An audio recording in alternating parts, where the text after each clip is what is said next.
everyone. Welcome to Cafe 229. My name is Joanne Chang, and today we have such a joy to have Alex Maizuss, who is an expert in mindfulness intervention, and she is a certified MBSR teacher as well as mPEAK.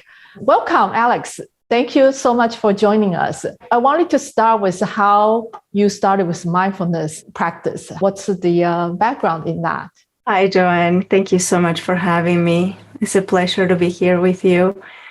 That's a good question.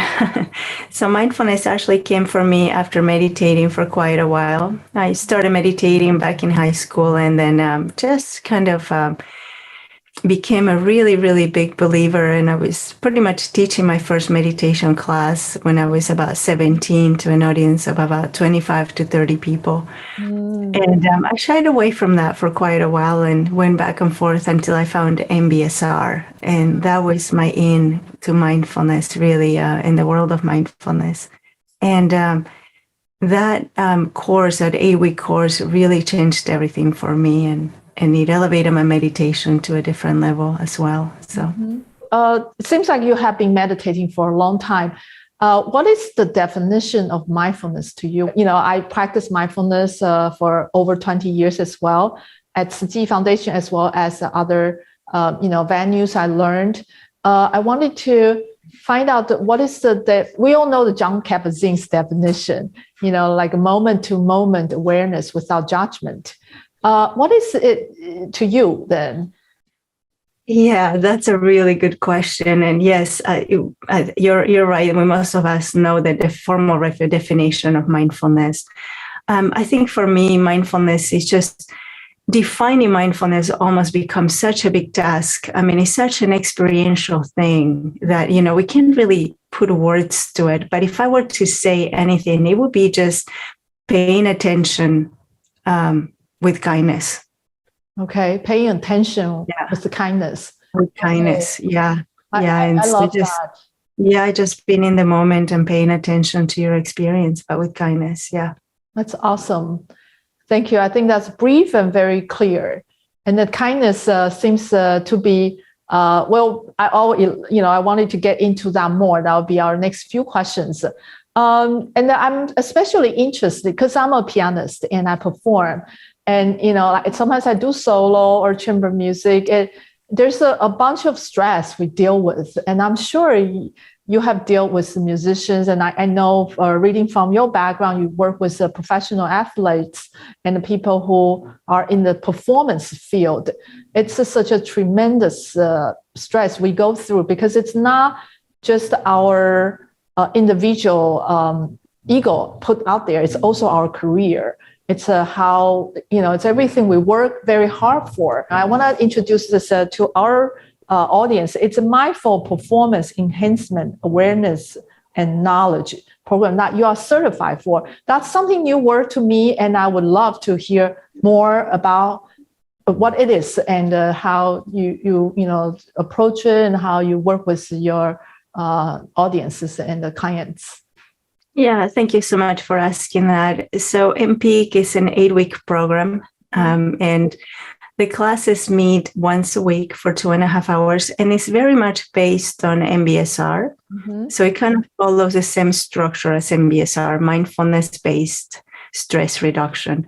Mm-hmm. And so during the program, we practice quite a bit. So we practice mindfulness, but we also do just a big spectrum of exercises, and we really focus on the experience, the experiential level of the participants while they're under stress. So we kind of want to see what does it feel like for you when you have anxiety, and when you're performing. So we do a lot of exercises that are kind of geared towards experiencing that, and then we also practice a lot of mindfulness exercises, and incorporates a lot of different things. I mean, there's a little bit of sports psychology. There's a little bit of different mantras that we might do. We tap a little bit into mindfulness for loving kindness, a little bit,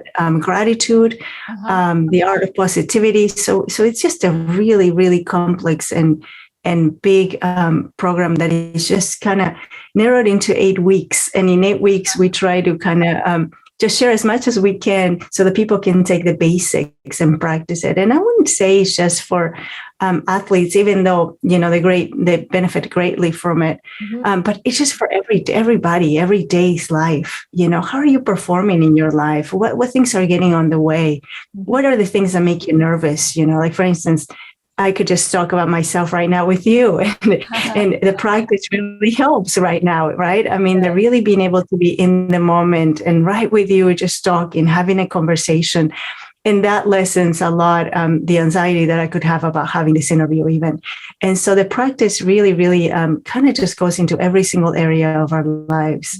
Yeah, even that's the idea, is that we can not only use it for performance, even though it's geared towards performance, but really it's just every area of our lives, just like mindfulness in general.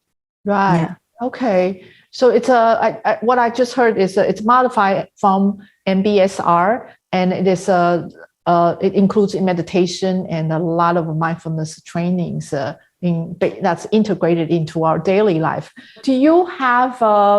Because I'm not aware of. I don't know the detail, but I'm very interested. I'm thinking maybe one day I should get certified, because it's a very helpful technique and the certification to work with my students, because I teach performance in my department, in the music department.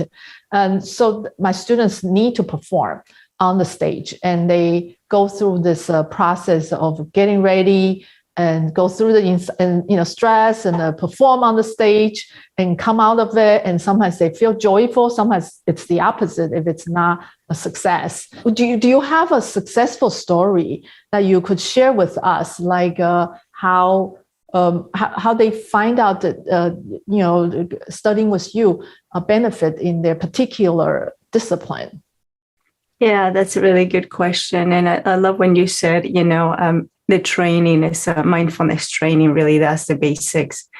And I mean, there's many stories, but I think the overall could be in performance in particular, as you're saying, that working towards maybe that big day, right? The big day. And mainly when I work with actors or musicians, they do have a big day they're preparing for. And that's, of course, there is a goal in there, the goal to do your best, the goal to win the medal, the goal is to make it through that audition, whatever it is that you're preparing for. And so with mPEAK, what we learn throughout the process is that we have a goal, but we hold the goal very lightly. And that could be a pretty interesting concept to have when we speak about mindfulness, which is not goal-oriented really per se. Because we do use these goals as a motivator. We use these goals as something, some sort of direction. But the main idea is intentionality. It's to have the intention to be present every step of the way. And in my experience, this allows participants to kind of just break down this big goal of winning into small moments. And so moment to moment, they're aware of what's happening. And moment to moment, they're using all these different exercises that they learn and also practicing their mindfulness meditations throughout the time. So there is intentionality, having the intention to be present in your journey, whatever it is that you want to get to. So if your goal is to, get that part, make it through your audition, or do your best at your next concert, we hold that very lightly. It's just a direction. This is where I want to go. But moment to moment, how are you showing up for yourself, and what's coming up for you? So being really, really developing that awareness to being really present, so that at the end you can say, here I am at the big day, but it wasn't really where you were trying to achieve all along. So there's not really no striving. It's one of the attitudinal foundations that we really don't strive along the way, but we are just present moment to moment. And we're present, we automatically are going to do better. We're going to be able to maybe come back and recover a lot quicker from anything that might stand on the way. Okay. So yeah, it's really emotional resilience, what we're building, and we're doing it moment to moment. Yeah. Okay. Great. I hear some important words, emotional resilience, as well as moment to moment attention. It's instead of goal oriented, you said it's the opposite, right? So instead of feeling there's a huge stress of goal to achieve, you break it down into moment to moment attention to the task at hand, instead of worrying about the result or having that ultimate goal in front of your face to achieve. Did I get that right? Yeah, absolutely. Thank you for asking for that clarification. Yes, we often use the analogy of hiking a mountain. The hike is you keep your intention, your goal of really arriving to the top of the mountain so that you can see maybe the view, or you can experience what's being up there. But the idea is a moment to moment, you're still in the hike. So you keep that goal in mind, but it's very lightly. We're not really just focused on the goal, because that's what causes burned out. When we are not in the moment, we might be just working way too hard and burning out. So what we do is, for instance, if you're on that hike, you might take some time to check in with yourself. How are my feet right now? How do I feel? Right? Do I need more air? Do I need to drink some water right now? Okay. And so that you can actually, it's an easier path all the way up. So you can actually take care of yourself in the moment instead of getting up there. And maybe you work so hard that you give up completely because it was so hard. I'm never going to do this again. Right. So this can help a lot with burned out, to just be able to take care of yourself every moment and sustain yourself in a very compassionate way. Compassion is really important. It's one of the key elements in mPEAK as well. So, yeah. Did that clarify the question? Is that? Yes, I like the example of hiking.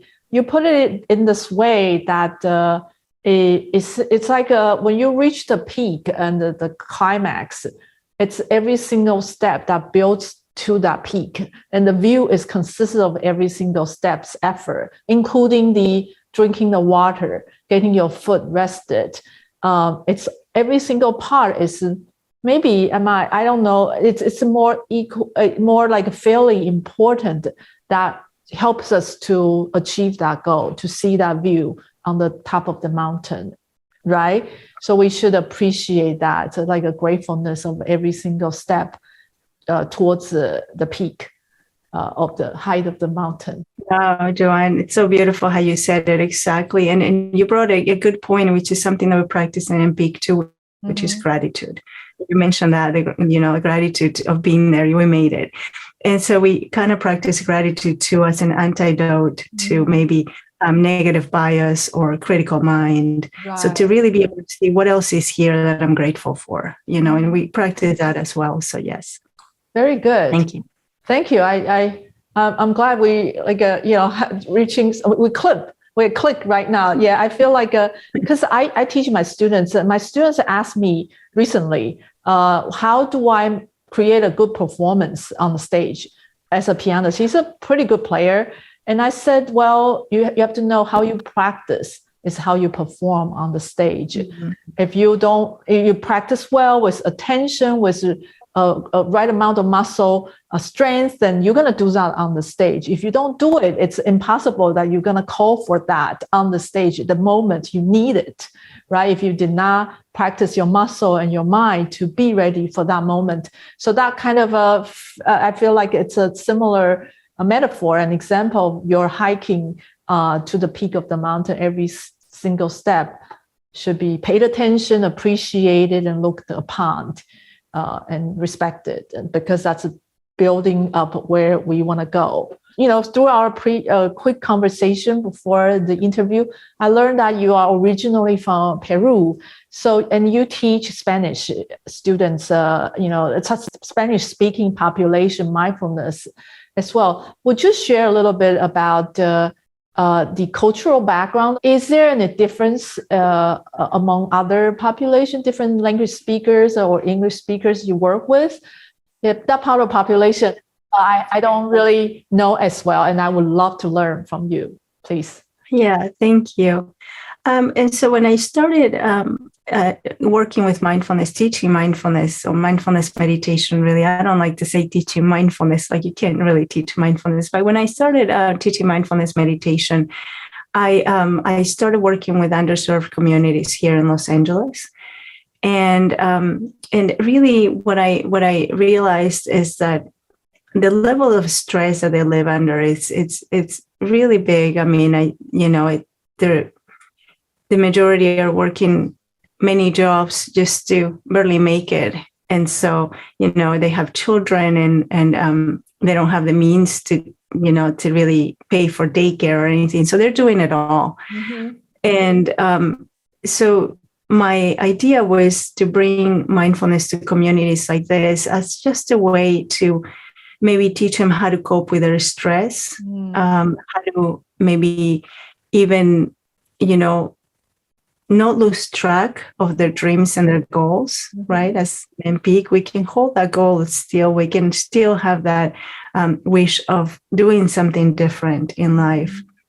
So to really keep the incentive through the practice of, if you show up moment to moment and you stay focused, it's possible. Because I moved to Los Angeles and I pretty much belonged to the underserved communities as well. As an immigrant, I was 15 and it was very stressful, very, very hard. And so my idea was that I would provide that just as much as it's helped me, that hopefully it would help them. And so, so that's what I do often as well, just teach underserved communities, a volunteer, different organizations.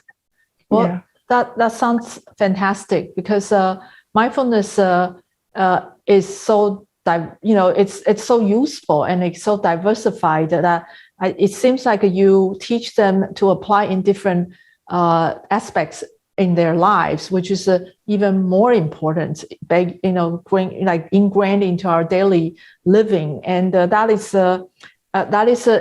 another expedient means. Like, I'm a Buddhist, so we talk about expedient means, different ways applying the same mindfulness method. That it's like compassion, and that you have, and you teach, you hold on some very precious tools, and you share that knowledge with your community. And that is women in the leadership. I think that's we praise for that. I think it's amazing to have that compassion in your mind for that. And then also I learned a little bit, are you also a vegetarian, vegan? You blend that into your diet and in another field. Would you like to elaborate a little bit on that part? Of course, yeah, sure. That's interesting that you know that about me. Yes, I eat a plant-based diet, and I've been, I would say, a plant-based. I kept a plant-based diet since I was about, since I was in college a long time ago. Since very early on, probably like 20 years ago or longer, I've been plant-based, vegan. Great. But the idea with that was, for me in particular, I don't really press that open in my classes or anything like that. And I think that everybody should meet themselves whatever they are. Mm-hmm. If for them it works to eat meat and if they're feeling okay, then absolutely that's their path and that's where they're at.